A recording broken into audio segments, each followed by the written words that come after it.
104.5 The Team. We are now on Radio Row with Crockett Gilmore. I got to see you play this year before you got hurt. I went to the game in Baltimore when you played the Raiders. Amazing game. I thought that could have been the AFC Championship game. How good were you guys before the injury started hitting? I think we were still right where we were as far as the season went. We were just too inconsistent at that point. 3-0, 4-0.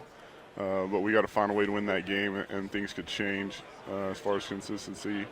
And then we can't drop any after that. You can have one loss, but you can't stack the losses. You got to stack the wins and then, have a loss. So we dropped that one, then we dropped to Washington, and then, coaches get fired, and then we dropped 2 more. So that was a rough patch.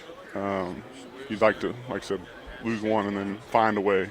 However you got to do it to put the next one together. You've been dealing with some injuries on your own side. How are you feeling right now? I feel great. I was ready to go by the end. We were preparing for the playoffs.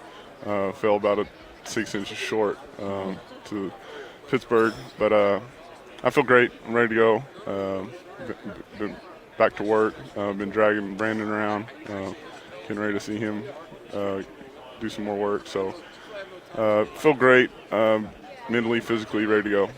We got to talk last year on Radio Row, and at that point, you're new to the league and everything. And this year, 3 touchdowns in the first 8 games this year? That was last year. Last year, talking I'm about sorry. 2 years ago in what was that? Arizona. Yeah, and then you look like you're making that step. Like, are you one of Flacco's favorite targets? Like, you guys talk like that? I think so. I think he knows when I get the ball that I've got bad intentions and somebody's going to get run over. So at the end of the day, even if I, only get 6 yards, it's going to be a physical 6 yards. We were talking to the offensive lineman during the media day session. Usually the quarterback takes care of them when it comes to Christmas time. Like, you're a sort of semi-offensive lineman, but a skilled offensive lineman. Did you get some good Christmas gifts from Joe Flacco? Is the real question. No. What? There's too many tight ends. He'd have to, Did he take care of the offensive line? He did. He did take care of the offensive line. What? All right. So who takes care of the tight ends? Hopefully our wives. Crockett Gilmore. So. Crockett Gilmore here with us on Radio Row.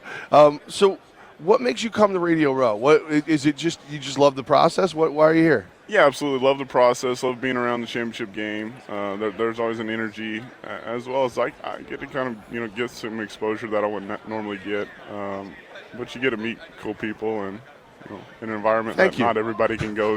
Just hang out and what better experience? You meet guys from all over the country and get to talk ball.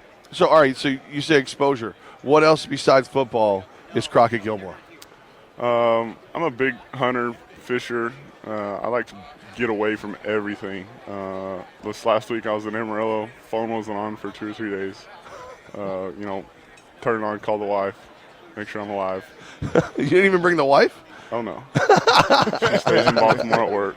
So. Do you feel like this is the glory years of the tight end position? We've talked to other tight ends before, and they always say, like, man, I wish I was playing in 2017, 2016. You realize how great it is now as to be life as a tight end in the NFL. Well, that just shows you that some coaches are finally figuring it out. They've always had these big physical guys that can run and move, and they're finally saying, hey, let's give them the ball. And so I think the position is going to evolve and continue to evolve. And when you have guys like Darren Waller come out of nowhere that are 6'6", run 4.5, right? You're going to continue to find just freak athletes that can do everything and are intelligent and can line up anywhere, any formation, and then you can utilize them. You're 6'6". Would you say you're the best athlete on the Baltimore Ravens? Like, can you still throw down maybe between the legs dunk in the dunk contest or anything like that? Absolutely. All right. See, confidence is there. Crockett Gilmore. Who's got the better beard, you or Weddle?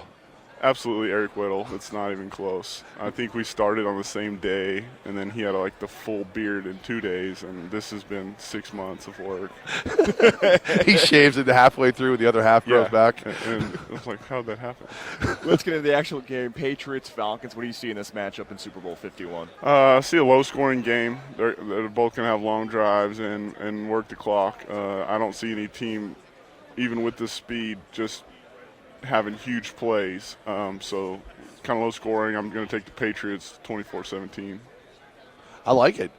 I see everybody's talking offense, and here we got an offensive guy in front of us, and you don't see it. No, they're both good tackling defenses, so you're not going to get those downfield all day throw experiences, and New England's usually in the right spot. If they give up one, they're not going to give up two. So they may make a mistake, but it's going to be one that's not going to lead to more.